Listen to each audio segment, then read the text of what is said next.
This is like a recap of me, Dick and Jesse. Well, yes, we thought cable ties, we did think cable ties. But this just shows how the tiniest of things can just end your whole day.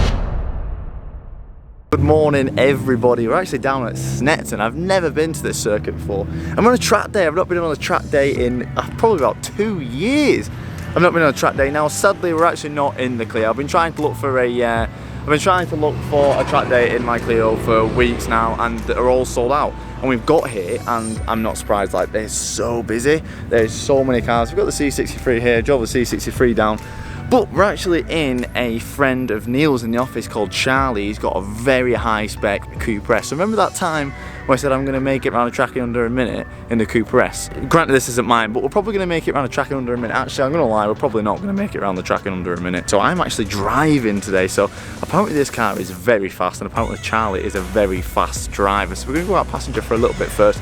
Charlie's out now, but it has been red flagged. So we're going to take along for the day with us, and yeah, nice little track day. Sadly, it's not in the Clio, but should be some good content nonetheless. I had to rush out this morning, and my shorts were soaking wet, so just put them on top of the mat. I should dry them off. There we go. Now, I haven't drove on track in absolutely ages, so it's going to be so much fun to do it, especially since that, you know, I'm probably not going to die in my Clio because it's been put together by me. But Charlie is also a really good driver, so it's going to be good to actually learn some racing lines from him. Ooh.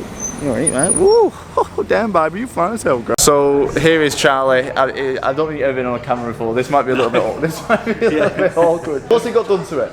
I hate that question when someone asks that. But, you know. A lot of engine work, like cams, bigger valves, built-in heads, but it's still a standard supercharged Mini. Yeah. You know, it's not. We can't go outside the rigs and put a turbo on and things. So do you compete in this? Yeah. We race the Track Attack series. It's a mixed group racing, so there's no power to weight ratio. It's more country of origin. So I'm in the German class. Right. So I could end up racing against your Merc. Well, I'm very intrigued because I actually did like mine. Like I did actually want to get it out, but it's just other things happened and I didn't end up doing it. That quality suspension you've got. That quality max I'm running speeding. the same suspension on this. What, max speeding rods? No offence, max speeding rods. Well, yeah, no offence. So Charlie's actually let me drive today, which is amazing. Is that because Neil put in a good word? I was like, why is it? He's never met me. Why is he letting me try? No, Neil said you're alright. So. Neil said I'm alright. Thanks, Neil. What brakes are on it? K-Sport 6 spots. Okay. On there. What pads? In there now, PBS. Oh, hey! My boys. We're gonna go out with Charlie first. I am a terrible passenger. I'm not too bad in a car like this, but I am a terrible passenger. So, and I've never been around this track as well. So, I'm gonna learn a lot from Charlie today. Very excited. I'm gonna have to maybe steal some of your GoPro mounts because mine snapped on my helmet on the way up here. Oh, great. Some nice cooling ducts here. So you see how busy it is, the R56. Oh. Right, first time in a very long time I've been out on track, can't wait. Oh, you've got one of them sprint boosters?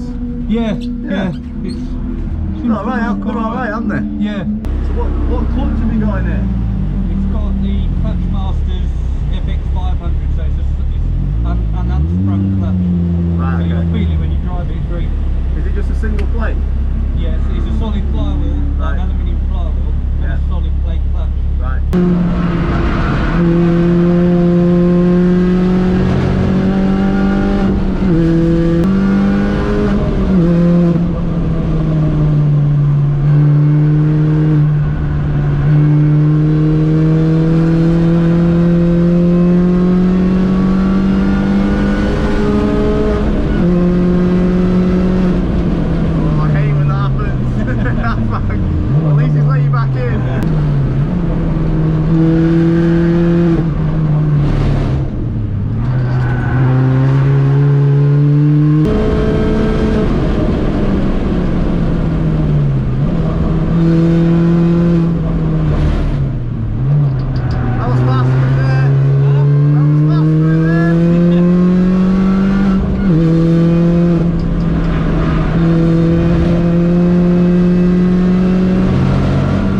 So it's actually quite a hard track to remember. There's a lot of corners, and they're all coming back on themselves. There's not really many like flow with it. It's quite a tough track.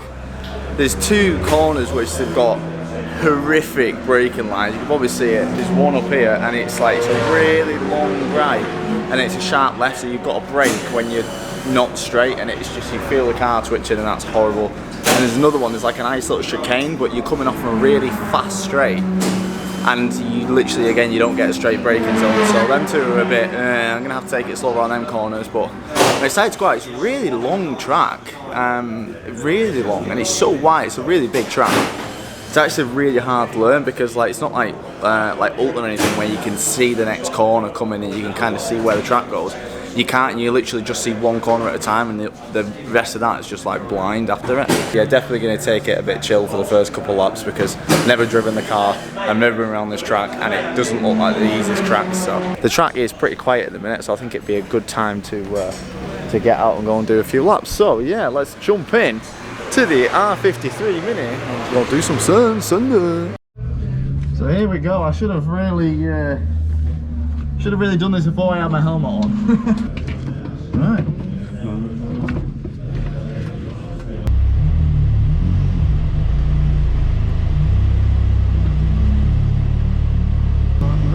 Those two back in the garage are really nervous. They're nervous? About me driving? Oh really? Oh no! In late. The steering's really light, isn't it? Yeah, very. Yeah. As soon as you.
Oh, there we go, wow, great experience. The steering was super sensitive. I'd go in and I'd drive like a normal car, turn in. So sensitive, I had to like correct myself and bring it back, so it definitely took me like 3 laps at least to get used to the steering. It's super tight car. I always found myself like steering way too early, steering too much, braking too early.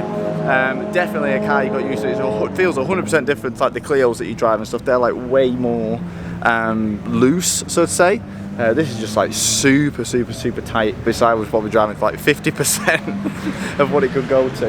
You genuinely like can't see them. It's basically like a big flat field, so you really can't see the corners until you're on them. So it's really hard to be like quite consistent. Well, I found it was anyway, considering I've only done like 4 laps. But look at this thing.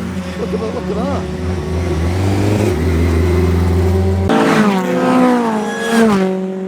So it's running a bit low, but so what boost should you be at? Well, want to be above 15 really, but it could be a consequence of the modifications in the engine and the front mount intercooler. So right now we're just going to put the old top mount back on and just eliminate one issue. Yeah, and then. So what's it boosting to now? well, it just creeps 14 sometimes, but mainly sort of 13 and a half to high 13. And you ideally should be wanting 15. Above 15. Above 15. Yeah. This is like a recap of me, Dick and Jesse.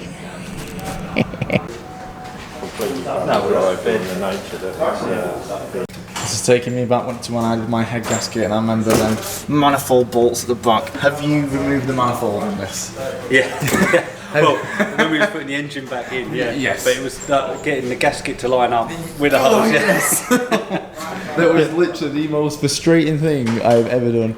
I was literally stood 1 foot here, and I was like right, that's in. And I'm like, no, it's not. Well, I was laid underneath, and Robert was on up here going. Why don't we put studs in? So we just come into the pits after we've just found out we've got a boost leak. Just went to put the front mount back on, and this just shows how the tiniest of things can just end your whole day. And that M3 is the bollocks as well. But basically, we've just gone to take off the horn, the intercooler horn bolts, brackets, and it's just like totally snapped. So I don't think we'll have a spare one of them, and I don't think we're going to find a spare one of them unless we rob it off one of the other minis. But I don't think they'll have a spare one of them either. So basically now we can't put the intercooler back on.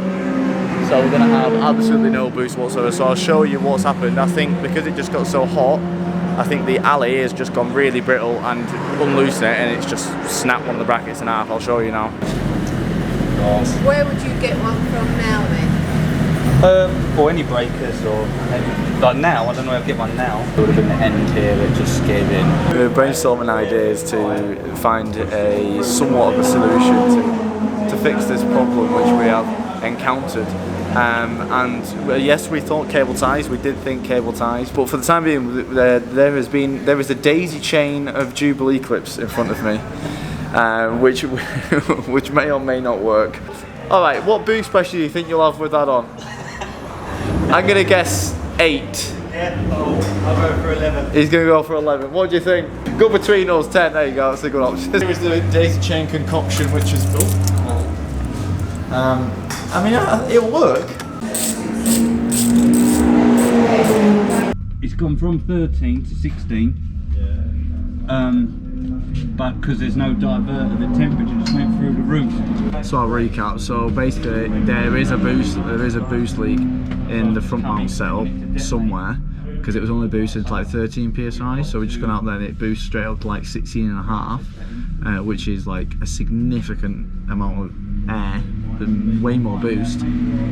But because he's got the scoop blocked off, it's as you say, it's not actually cooling the air, so it went really hot. So we've just gone out. We just wanted to test if it was actually the front mount, and it is. So quite severe drop in power, like 3.5 pound of boost, especially when you're talking 13 to 16 psi. So I'm just going to put the front mount back on now, because obviously it was getting hot. The intake temperatures were through the roof. It was like 85 intake temp. It should be like around 50. So we're just going to put the front mount back on and then go back out.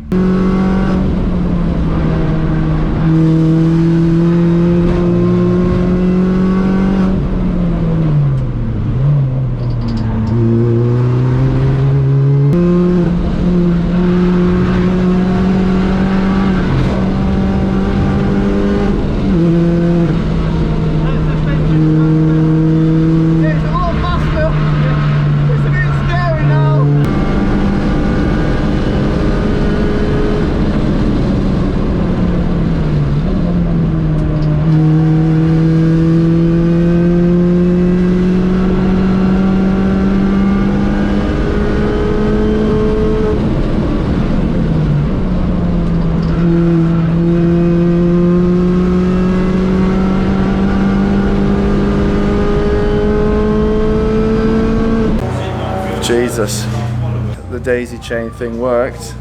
I think that's as much as I can handle.